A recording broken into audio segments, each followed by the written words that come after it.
We'll talk a bit about the local elections and why I think the Tories are in the position that they're in. But before I get into that, a little brief look at a scene in this film, High Hopes by Mike Leigh. It's a 1988 film. I would describe it as a sort of a modern kitchen sink type drama, but it's comedy drama. There's comedic aspects. Basically, it explores classism in 80s London. And without doing a whole film review, there's one particular scene, and it involves the mother of the protagonist, who are a working class couple. Or the guy, I should say, played by Philip Davies, and old lady showing signs of dementia.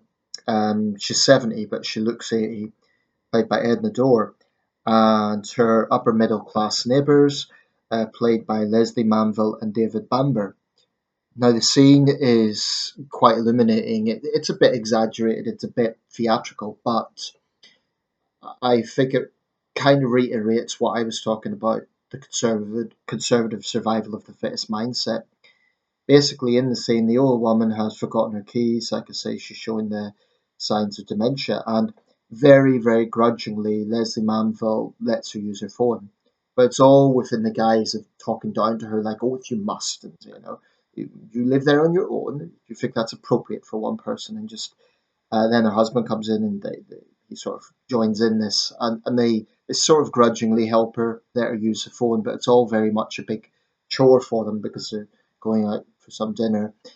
And I think the scene's quite insightful, because they use the opportunity to just talk down to her, basically say, "Oh, you people can sell it on there," because she's the last council resident. You people can sell it now, isn't it wonderful? And just the whole demeanor is very talking down to her, and it's quite illuminating. It's exaggerated, but the acting's a little bit theatrical, but I don't think it's that detached from the way some conservatives think. I really don't. Just a little side note: Jason Watkins plays a young traveller in the film. I knew the name; he later played Harold Wilson in The Crown. So if you ever see the film, that scene I think is quite illuminating. Um, Now, about the local elections, it was clearly a very difficult night for the Tories. Today, Rishi Sunak was talking about how he thinks it's going to be a hung parliament. I think that's dreamland. I think it's clear Labour is going to win. It may not be a landslide. I don't think it's going to be like 1997, but I think they'll win comfortable. I don't think there'll be a hung parliament. That's my gut feeling. The Tories were the only party to have significant losses in the local elections. At local level, I give it to the Liberal Democrat simply because they campaign year round, whereas the local Labour Party tends to only campaign at election time. And it was very close. In my local ward, there was 27 votes between the Liberal Democrat and the Labour candidate. Um, the big new one this year was a regional mayoral election for the North East. Kim McGuinness won. She is 38. She's young. She's only a few months younger than myself, and she's now mayor of the North East. It's a big jurisdiction, almost 2 million people, big responsibility.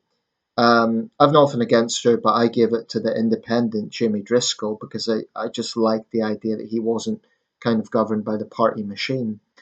Former Labour, he seems to have had a good record as North of Tyne mayor. But anyway, I've nothing against Kim McGuinness. We'll see how she does. The police commissioner elections, very, very little publicity on that. I really didn't know who to vote for. In the end, I gave it to the Labour candidate simply because she seemed to be the only one that had a social media presence that I could see. But that, the campaigning and that was very, very low visibility. And that's a pity because I think it's an important one. Crime is something people have strong views on. Um, but it's clear Labour done well across the board. The Blackpool South by-election. I don't know how Sunak can sort of say anything other than this is a tough period for the Tories. I will say this: I think if they believe the changing leader will change their fortune, it's delusional because all it will do is associate them further with chaos. And, this idea that they see the office of Prime Minister as their personal plaything. If Sunak was replaced, as of today, he's been in power for 559 days. If he was replaced, he would then be, or she, whoever succeeds him, would be if I get this right, the fifth unelected Tory Prime Minister in a row that is not to be elected directly. Only David Cameron among Tory Prime Ministers can say that in recent years. And yes, May and Johnson won general elections, but as leader, they were nominated by the party. Um, I think we may be heading towards a late year election, possibly even another Christmas election. But I would be very surprised if it's a hung parliament. I think it will be a Labour victory, not overwhelming, but I think it will be a Labour victory. In another video, I'll talk about the issues around Labour, I think what they need to do and so on. But I'm just going to briefly touch on one more thing, the London mayoral election. Sadiq Khan gets a historic third term. Now, I find that incredible. And it is a telling thing that, you know, there is a lot of critique of Sadiq Khan at the moment. Violent crime has risen on his watch. That awful sword attack in Hainault being the latest example. I think it's a disgrace that there's any procrastination over banning zombie knives. Unless you're going to a Star Trek convention, I don't know why there's any rational way they shouldn't be banned immediately. Um, and swords, to have a license. Yes, there's reenactors, but the vast majority of people do not need that. Public safety must come first. Um, but I'm not saying that all the problems of London should be blamed on Sadiq Khan, but I do think it's undeniable that on his watch, violent crime has risen. There's the unpopular ULEZ program, and I think he is associated with um, kind of woke intolerance. Rightly or wrongly, I think there's been a lot of virtue signalling on his watch. But then again, I don't live in London. I don't know all the issues there. I'm looking in as an outsider. So could it be that it's just the Tories are so unpopular? I don't know much about Susan Hall.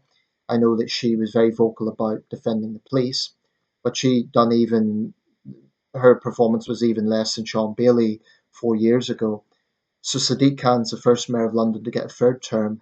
That's something Ken Livingstone and Boris Johnson didn't get. Um, I'm just going to round this off. Why are the Tories in the position they're in? I think, like I've said in another video, I think it's a generational thing. I think the British public give a party a sort of generation. Thatcher Major 18 years, Blair Brown 13 years, now 14 years of this Conservative government. People are just tired. They want to change. I do think the Tories are associated with an arrogance of power. I do think they underestimate the damage that was done by Partygate. And I'm not saying that alone is the thing that will cost them the election, but I do think they are associated with a kind of one rule for them and another rule for everyone else attitude. There's some areas I think the Tories have got right. I think they're on the right side of the culture wars, but their attitude to the disabled, unemployed, is, in my view, a disgrace. And actually, according to the Centre for, I think it's called the Centre for Social Attitudes, interestingly enough, the public is not with them on that. A majority of the public, or rather a minority, actually think that people get undeserved benefits. That's something that has perhaps changed from 2010. So people are more sympathetic now because more people have been through it. And the Tory callousness around that, their ignorance, the fact that Sunak, Hunt, and Stride think they know better than doctors, I don't think the public is with them on this, and that's good to see. But I'm still quite angry about their attitude on that. I think it's just callous. Um, they do not know what it's like, the anxiety they're causing people by stigmatising them this way and threatening them in this way. I think Labour needs to be more vocal on that. But I think those are the two main reasons. The generational thing, people are tired of the Tories, and also they associate them with arrogance of power. I think that is a big thing that shouldn't be underestimated. I don't necessarily think it's a culture wars because a lot of people dislike woke ideology. So I don't think it's necessarily people are endorsing Labour for that. I think they just want change. and there will be more to it, but that's how I would summarize it. Um, Let me know your thoughts.